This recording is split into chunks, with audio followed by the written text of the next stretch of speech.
Iyan mga langga. Yun yung nasungkit ng mga tao doon sa kalsada. Tinulungan nila ako kasi gusto kong hiramin yung pang ano nila yung nagwawalis sa daan. Yan o. Diba? Ano to eh.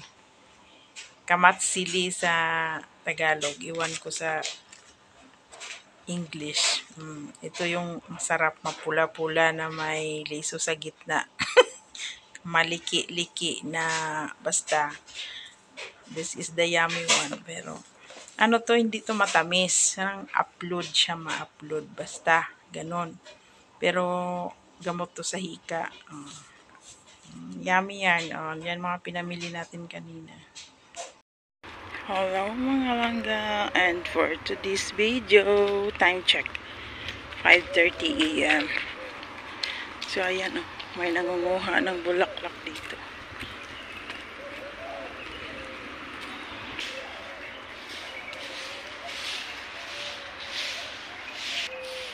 Dito na naman tayo maglalakad. Buti kasi ano eh. Ganda ng bulaklak ng neem tree. Tapos ito guys. Yan o. Beautiful.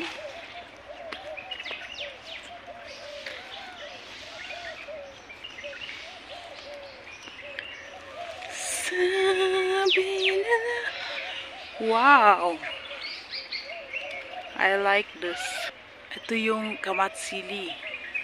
Kinakain to eh. Wala tayong pang singit. Yan o, may red na siya. Marami to sa amin. Ay, kung alam ko lang, nagdala ako ng pangsungkit ba. Yan o, ang dami. Masarap yan, pero yung utot mo sobrang baho nito. Yan, tingnan natin kung makatch natin yung isa. 1, 2, 3. Got it. Uy. I can eat this. Wait. Natin. So, ito na yung sa amin kasi mga Ilonggo yung tawag dito kamunsil. Kamatsili naman ata sa Tagalog. Iwan ko basta. So, meron siyang buto. Alam mo lasa niya. Tawag na ma-upload.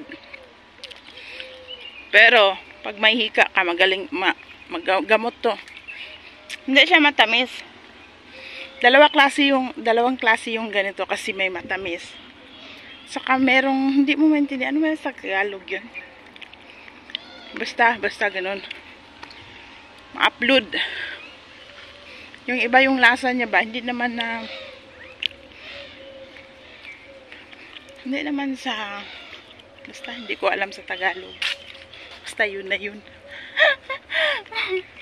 Masarap to, kaso lang, pag hindi mo kilala at first time mong kumain, parang sabihin mong pangit yung lasa niya. So, hinihingal ako. Dito pa tayo. Diyan o. Papalabas tayo sa gate dyan. So, kain muna ako nito. Kaso lang, mabaho. Ano to sa bunganga? Malang to. Baho ba?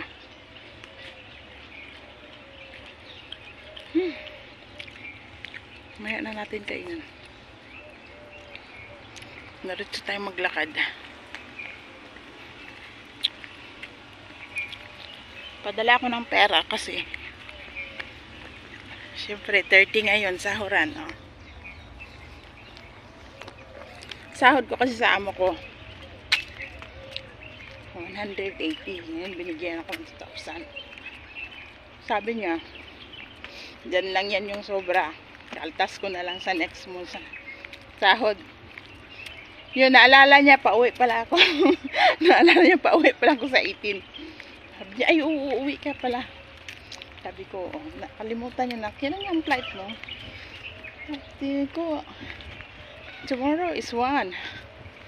So, I have 18 days. Ay, tawa siya. So, Countdown na tayo mga langga. Tanong nila kung excited ako sa uwi ko. Excited naman, pero sinasabi na pauwi tayo na kahit walang pera. Okay lang. Importante kasi na makita natin yung mga mabons natin sa buhay. Especially sa graduation ng anak ko. So, palabas tayo ng gate. Sana. And then,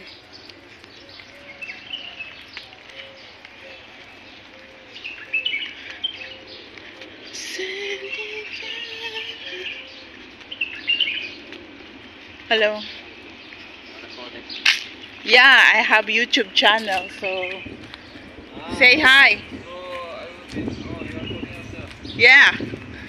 Say hi to my vlog.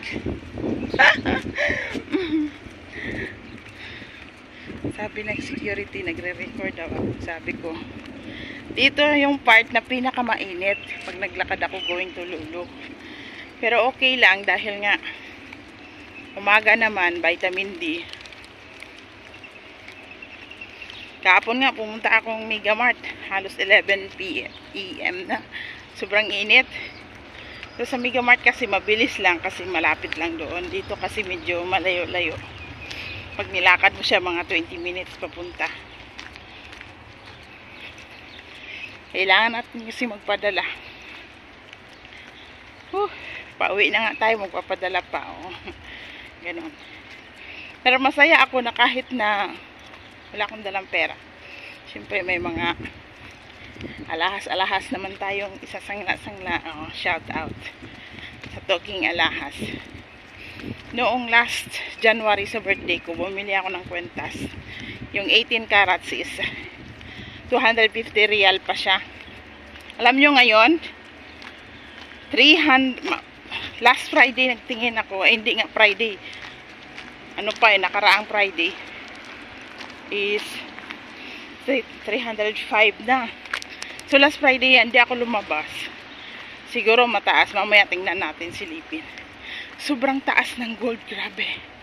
Pero alam nyo, kahit mataas ang gold, mataas din yung kuha. Pero parang savings lang kasi yan.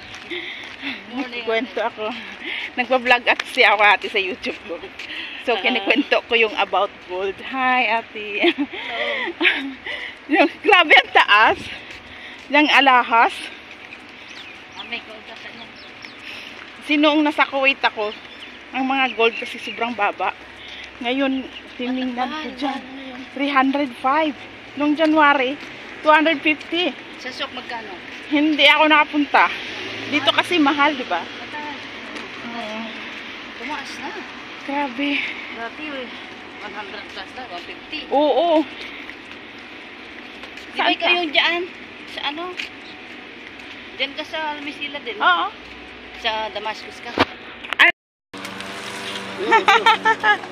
This is nice, you know? Thank you. Put inside.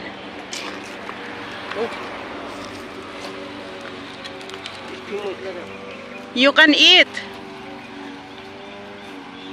Inuna nila na ako. Dami kasi. Just put inside. Thank you. That's another. Kalas. Bes.